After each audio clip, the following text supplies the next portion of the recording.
Hello and welcome back. In today's video, we're going to talk about understanding air density. Air density refers to the mass per unit of volume in Earth's atmosphere. First, we need to outline the difference between volume and mass. Volume is the amount of space that a substance or object occupies, or that is enclosed within a container. Mass is the quantity of matter which a body contains, as measured by the acceleration under a given force, or by the force exerted on it by a gravitational field. So when we talk about measuring the volume of air, it's typically expressed in cubic feet. So if we had a box that was 12 inches by 12 inches by 12 inches, inside that box we could fit 1 cubic foot of air. Now we can measure the mass of the air inside of our box. Even though we can't see it, the air inside the box does have weight. Air is measured in pounds per cubic foot. Under standard conditions, the air inside of our box would weigh 0.0748 pounds. So let's talk about what affects air density. There are 3 main factors. Temperature. Air will expand and contract based on changes in temperature. Altitude.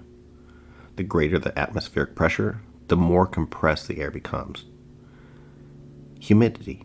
The amount of moisture contained in a specific volume of air will largely impact the mass. The more moisture, the more mass. Standard air is referenced at sea level under the following conditions: 70 degrees Fahrenheit with a barometric pressure of 29.92 inches of mercury and 50% relative humidity. So let's look how temperature will impact air density. Imagine we have a box that's 1 cubic foot filled with air. Under standard air conditions, the air inside the box would weigh 0.0748 pounds. If the air temperature was increased to 100 degrees Fahrenheit, the air would expand out of the container. This would result in less mass left in the box. In fact, the air inside the box would now weigh 0.0708 pounds. Let's talk about the effects of altitude changes. Let's imagine that we are walking along the bottom of an ocean of air. The reality is that this is true.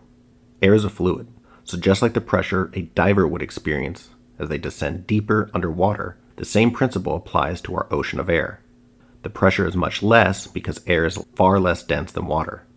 The more air there is above us, the greater the atmospheric pressure becomes. The opposite is true the higher we travel above sea level.